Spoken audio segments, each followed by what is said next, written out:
Hi guys, welcome back to my YouTube channel. This is Special Living with Victoria and I'm super duper excited as always to be talking to you today. This is PD with V. If you've not subscribed to my channel, please do well to do so. Just press the subscribe button, like, comment and share this video. And if you're a first timer, welcome to Special Living with Victoria. If you're a loyal subscriber, Alpha my nigga, thank you so much for subscribing to my YouTube channel. Okay, today we're going to talk about something that I've always wanted to talk about, and that is deciding your path of growth as a law student.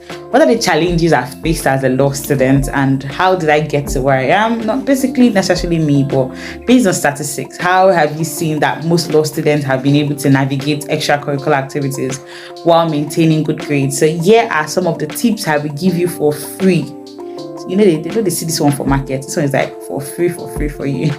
All right, so don't go anywhere. Let's get right into this video and talk about some of the life challenges of every law student and how to overcome these challenges while building yourself as a person. Don't forget to subscribe, guys. This is BDVV. All right, welcome back to my channel. We're here again, live and direct. Okay, so like I said, we're going to be talking about life challenges. So let's start off with the fact that I've been studying law for the past 6 years. Oh my God, I can't believe it. Well, yeah, I got admission in September 2017. Immediately I left school, right? I got admission into school. Thankfully, I didn't have to wait a year.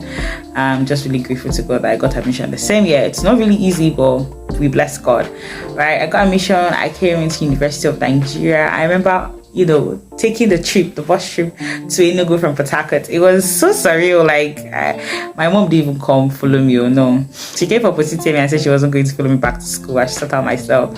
Came, I started living the life. First year was, okay, I'm in university. They told us at university, law is upgraded government. All you have to do, go to class, take notes, and you pass. My mother is, I make sure that you're going there, you're coming back with first class for also and everything. First year said with freshers luck, freshers beginning, being confused, not knowing what you want to do, not knowing how to balance the campus life, extracurricular activities, and the main schoolwork they sent you to do. So then we were trying to figure out what fellowship should you belong to, what society should you belong to, or the confusions that come with being a fresher and a first year student. But anyways, God helped me in my first year. I had someone that was able to help me navigate these things, and which is something I really, really appeal to people to do, have, or look in search of, or advise younger people to do. Try and get someone that acts as a senior colleague or a mentor in the first year of your school, whatever school it is, every first beginning of any phase of your life. Try and get someone who can mentor you, someone who has had experience. So then my roommate was in fourth year. She had experienced the whole school life, so she was kind of that hand that was dragging me and telling me, this is what you should do, this, don't do this like this, or do this like this. I know then now, me, I was a very stubborn girl. I still am shy, but I guess more strong head, but it's not as deep as it was there. But then I didn't want to listen to anybody. I was just like, oh, now I want to experience campus by myself. I want to do my things by myself. But I'm really glad I didn't get into trouble or do anything silly in my first year. But yeah, first year was fun. She always made me read, so I made amazing grades. I had a 5.0 semester in my second semester first year, 5.0 GP. I'm so proud of it. I can see it anywhere. Anyways, until I see my transcript, to go that big. Okay, so back to the main gist of the cocoa. So I made very good results in my first year. I was able to navigate and know what I should do, where I should go. I have really had a problem making friends in my first year because I'm a very sociable person. I'm easy to like, but at the same time, I'm very, very careful when it comes to picking who I call my friend. I'm not saying that I don't have friends, but I have only one. Like, there's nothing like a circle with me. There's no circle of friends. I have girls or people I chill out with, but there's not like a circle. You don't see us every time we're just gathered in one place, always sitting down. You would know the people I always say hello to or chill with, but there's no cliquey thing. But in my first year, I think I was part of a clique. I'm not really sure.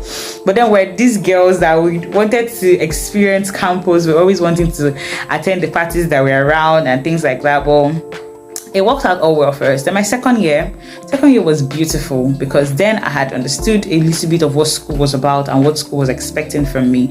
So I've always been the kind of person that wanted to go extra mile, which I feel is something that's a blessing. But if it's something that doesn't occur to you naturally, you can always build it by being inspired by other people or trying out what you really have interest in. But I'm always someone that wants to do more than they send me. I want to do more than the one that is in my head. So I always engaged in UNSBA activities. UNSBA was like our student bar association, right? So from engaging there and talking to senior colleagues and reading stuff, you know that okay, people write articles, people do public speaking, people do hosting jobs. I always volunteered. Oh God, in second year I was everywhere. There's nothing I did not volunteer for in my campus. Oh Jesus. Is it Usher?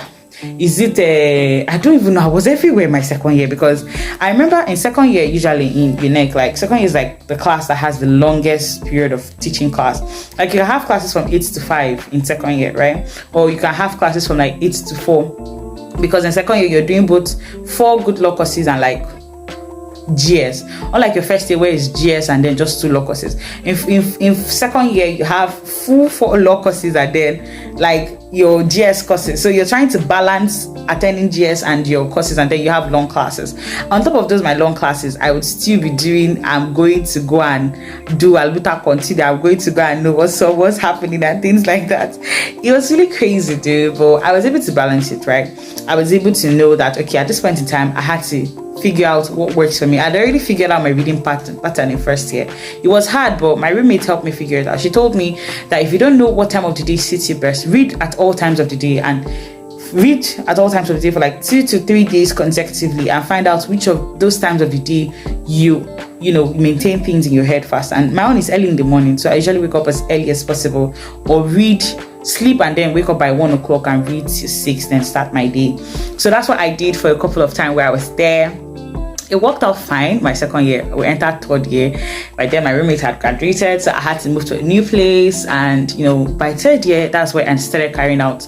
I started doing most of the outspoken personal development things I started doing. I started writing articles, I started winning essays. No, I think I started winning my essays in second year, because I remember I won the Christian Annual Prize for best advocacy. Yes, then in second year. I did debates. I still have the pictures. Oh my God. So then in my third year, I engaged in other competition, writing competition, speaking competition, whatever it was. I was everywhere in my third year. That by then people knew that, okay, Victoria was aligned to this, Victoria was aligned to that. But in my fourth year was the time where I had established myself as a person. I had, this was like before the strike, right? So it was my third year that I founded Building Lawyer Space. It was in 2020. It was that COVID-19 strike period that I was able to found my organization. I was able to engage in almost 6 internships at once, because I was just trying to look for what to do so that I don't get depressed and frustrated about the fact that I'm at home for a whole year. I was putting my hand in everything, trying out. I tried YouTube, cooking, YouTube channel, but for cooking, it wasn't for me. I tried for makeup, it wasn't for me. I tried different things. I tried podcast was really my thing, but I couldn't keep up. And then I was like, oh, let's just deal with writing. And then I started building my public speaking, started doing trainings. I was the rapporteur for the Nigerian Institute of Chartered Arbitrators at some point, and that's where I learned how to do proper speaking with different cadres of people, because I had to talk to professors, I had to talk to learned silks, and that was my first time interacting with high professionals in the legal practitioner. It was such a new ordeal for me. Apologies for that. It was such a new ordeal for me, and it was really, I don't know how to put it. It was weird, but I learned a lot in the process, and I started applying some of these things in my organizations and growing and doing stuff like that. So aside that, in my fourth year, I had become, someone that had a hang of what I wanted to do, what areas had interested me, if I wanted to be a public speaker. But it was in my final year I decided I was going to be a personal development coach after getting all my training throughout school, right? And then it was my fourth year I started winning like big essays, big money, stuff like that, doing trainings. It was in my third year I got my certification as a chartered arbitrator. It was in my fourth year I got my certification as a chartered mediator. It was my final year. In my fourth year I got my certification as a chartered ADR registrar, certified ADR registrar rather, and now. What will I say? I'm still getting more trainings, but it goes to tell you that I've always been someone that wanted to do more. So if you're out there, you're struggling, you're law students, you really can't figure out what area you're interested in, or what interests you or what doesn't interest you. My dear, give it time, but get a point in time where you try everything that interests you. Everything. I mean, 2020 was like my ice-breaking year for me, and I think that was like the best year for me. To a lot of people, that was the best year because that break gave a lot of them clarity on what they wanted to do with their life, right? And so that was the same thing for me. So if you're someone that's confused at every point or any point in your life, and you're like, what am I doing? You're trying to figure out what you're doing. You're not sure if you're doing what you're doing right. Give it time. Re-examine yourself and tell yourself, okay, what interests me? Can I try this out? And at every point in time, whatever idea comes to your mind, ask yourself, how can I create value out of this idea? How do I use this idea to influence the lives of other people? Or how do I use this idea to make money? Because those are the two factors you need to consider as a person. How do you make money from all these things? The life of a law student is not just anyhow. So what were the challenges I faced? A lot, actually. Quite a lot of challenges. Okay, so the very first challenge I faced was trying to balance my extracurricular with school. At some point in my third year, I think it was my 31st semester, I made really terrible results. Not as bad as, but like, for someone who felt she was doing extremely well, those results were terrible. I had C's and it was really bad for me, basically. So then that was when I was struggling. I had just been elected as the vice president of my faculty. All right, was it my third year? It was my third year, second semester I was elected. I had just, was it my fourth year? I think it was in my fourth year. I'm getting confused. It was in my fourth year. But we served 2 years tenure, so 1 year plus basically. So I'm actually confused about it. But I think that's when I became active in politics. That was when I engaged in writing. I also published my book in my third year. So publishing my book, founding my organization, engaging in school politics, balancing everything was a hurdle for me. But it took me time to learn what to do and how to balance it. It took me a lot of time, but I eventually got there, right? Another thing I struggled with in school was keeping the right kind of circle.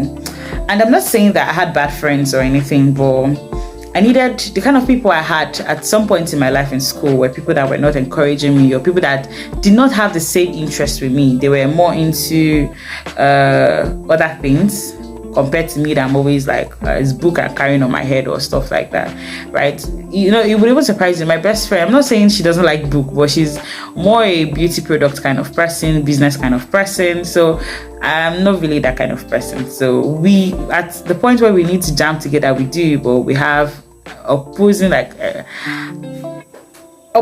interests or what attracts us. So at some point I always needed someone that could see eye to eye with me on certain things, someone that if I'm complaining about how I'm writing writer's blog, the person understands what I'm saying, or if I'm complaining about a particular speaking engagement I have and how it didn't go well as I thought I would, the person will understand what I'm saying. So that's kind of the struggles. There was nobody to really lean on if I had problems. But in my final year, I did have this friend, right, a guy that I was always talking to because we had similar interests and we kind of held position in virtually almost the same organization. So he kind of related to me on certain degrees or extent to which I was struggling, and it was quite a beautiful thing or a good thing at the time.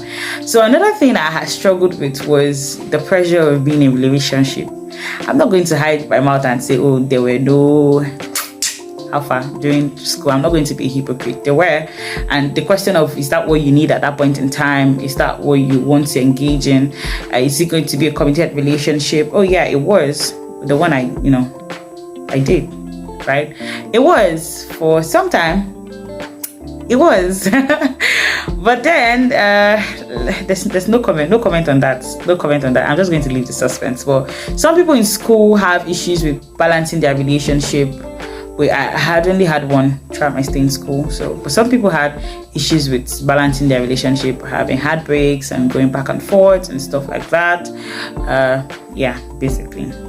So you need to try and deal with that. That's an emotional, personal thing there. I have nothing to say or anything that would help you in that regard, but you need to try and see if you can make a beat out of it from that. So the next struggle I had was relating well with my lecturers. I'm a very shy person when it comes to authorities. It's not like I don't like to engage my lecturers, but it's very hard for you to see me go to my lecturer's office and ask questions and be like, so I did not understand this thing, can you explain it to me? It's not that I had problems with my lecturers. I'm just very shy because I always felt, the lecturer now start telling me, you don't understand this thing. Why? I always was not fear. It was just I don't know if it's called it shyness, but then I had this lecturer. I don't want to call him my favorite lecturer, so it doesn't sound like I'm biased. But I had this lecturer, and he was always like, okay, you can do it. He was always advising me. He wasn't even in the country. I think he had left the country at the time. He wasn't even in the country. Always telling me, okay, do it like this, do it like that, and advising me one place or the other. I had amazing mentors, right? So if you're the kind of person that like me, you're shy, you can't approach your lecturers, have mentors, people, either your senior colleagues or people that have graduated lawyers that can give you guidance on that particular area of law you're struggling with, right? I had mentors generally on different areas of my life, spiritual life.